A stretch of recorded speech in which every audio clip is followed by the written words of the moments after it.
missionaries! Ask the missionaries! Ask the missionaries! Ask the missionaries! Ask the missionaries! Ask the missionaries! Ask the missionaries! Ask the missionaries! Ask the missionaries! Ask the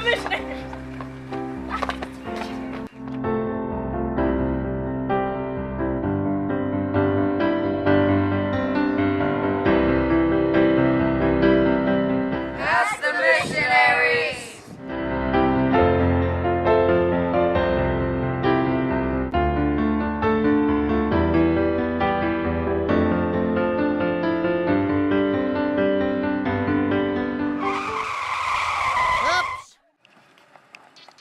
Oh no! Ask the missionaries!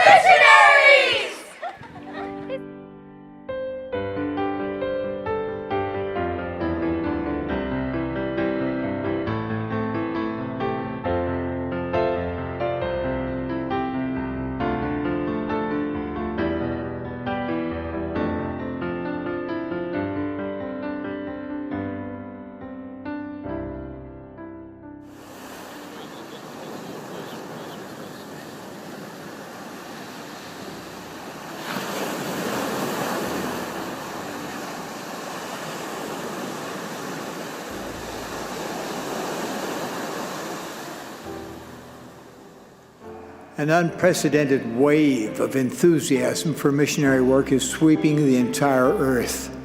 You see this as a wave of truth and righteousness. You see your opportunity to be on the crest of that wave. What it means to me to catch the wave is that to be able to share the gospel to anybody who has questions or anybody who is interested in the church. So I think catching the wave of it, it's like the wave's been building up, and you know, you want to catch it, it's getting good. So you want to get out there and join in the missionary work. To catch the wave, kind of the way I see it, like there's people out there doing it, and at first it seems kind of like a chore or kind of like a responsibility, but then once you get into it and once you start doing it, then you kind of get this feeling like this is actually kind of fun, and then it kind of consumes you and you become all about that, and it doesn't become a chore anymore. It becomes something that you can't wait to do. Like you can't wait to share the gospel, you can't wait to go meet new people, do service, and so that's kind of what catching the wave means to me. To me, it means to really grow a relationship with people that are trying to learn more about the church, and to catch the wave with the missionaries and help the missionaries as best you can. Be ready to give an answer to those who ask why you live as you do. Be ready to give a reason for the hope and joy that they see in you. I've had people come up to me to say, "Can I have a Book of Mormon?" Because if you're a good example of service and being Christ-like youth, then people will want to know what makes you the way you are. Okay, if somebody walks up to me and asks me a question about my faith, I'm going to know the answer because I'm going to open my mouth, and I'm going to have the courage to say what I believe and to study my scriptures daily so I know the answers to the questions that they ask me. My friends at school ask a lot of questions, so I just start explaining, like, we have boards and stakes and study the scriptures, so you know about it. So if you're asked about it, you have that answer that makes sense. Be example to my friends and at school by standing up for what I believe, and if my friends sit there and do something that's inappropriate or wrong, I can turn around and kind of just walk away or tell them it's not right. To just have courage to teach others and not be afraid.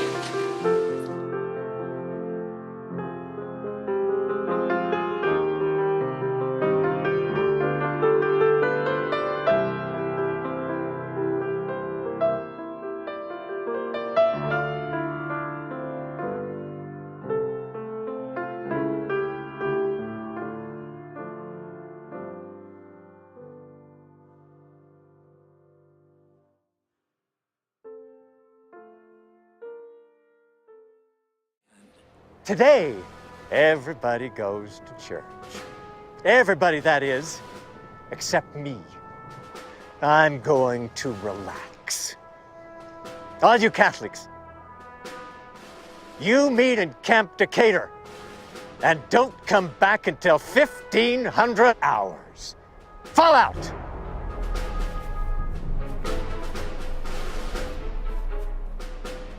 Those of you who are Jewish, you meet in Camp Henry. Fall out.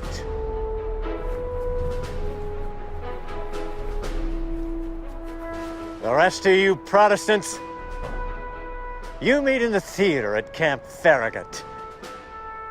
Fall out. Instantly there flashed through my mind the thought, Monsignor, you're not a Catholic, you're not a Jew, you're not a Protestant, you're a Mormon. So you just stand here.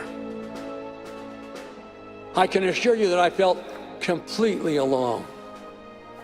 Courageous, determined, yes, but alone.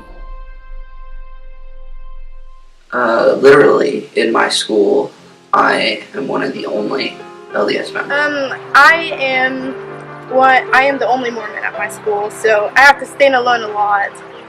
So it's hard sometimes, but I'm usually the odd one out of the group of friends in the class because I've always felt like I've been alone. Standing in the gospel, I think, is the major test of our faith because, like, you see all these people and they dress in a modesty and the way they talk and act, and it's really hard sometimes because you want to, like, go towards the popular. So it's like a big test of our strength, our strength in our faith to stay away from them, live in our standards and continue to live righteously.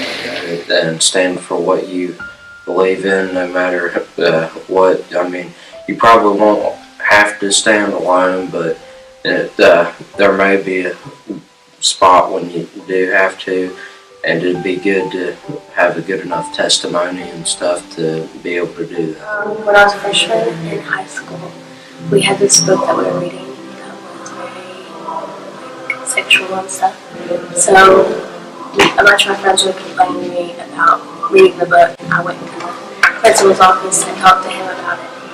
And then he took the book off of the,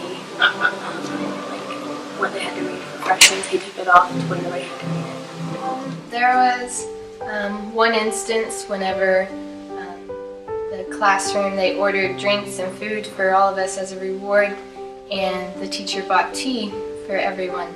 And I was that one student who turned down the tea, and my friends didn't understand why. And so through that action, I had to discuss and tell them why I didn't participate in that. It is essential that we are able to face with courage whatever challenges come our way. And just what do you guys call yourselves? Until that very moment, I had not realized that anyone was standing beside me or behind me on the drill ground. Almost in unison, each of us replied, Mormons, sir! Why you guys go find some place to meet and don't come back until 1500 hours. Fall out! You just have to know that you're not alone and that there are others going through what you are, and it'll all be worth it. And I've gained a testimony that I'm not always alone, that my Heavenly Father is always with me. This is your responsibility. Your role is crucial, truly crucial, to the success of this work. If you catch the wave with faith and enthusiasm, others will also. So whenever you're catching the wave, it's kind of like you're all coming together as a unit to be able to do missionary work. I kind of feel like, as being so far out in the stake as we are right now, you kind of have to take the theme and kind of just turn your little, like, turn on it. And, with Elder Nelson's talk, it was amazing to see how Catch the Wave has really brought our youth conference together and been able to put it into perspective of how missionary work is so important to us and how it affects our lives as youth and as the people we bring into the church.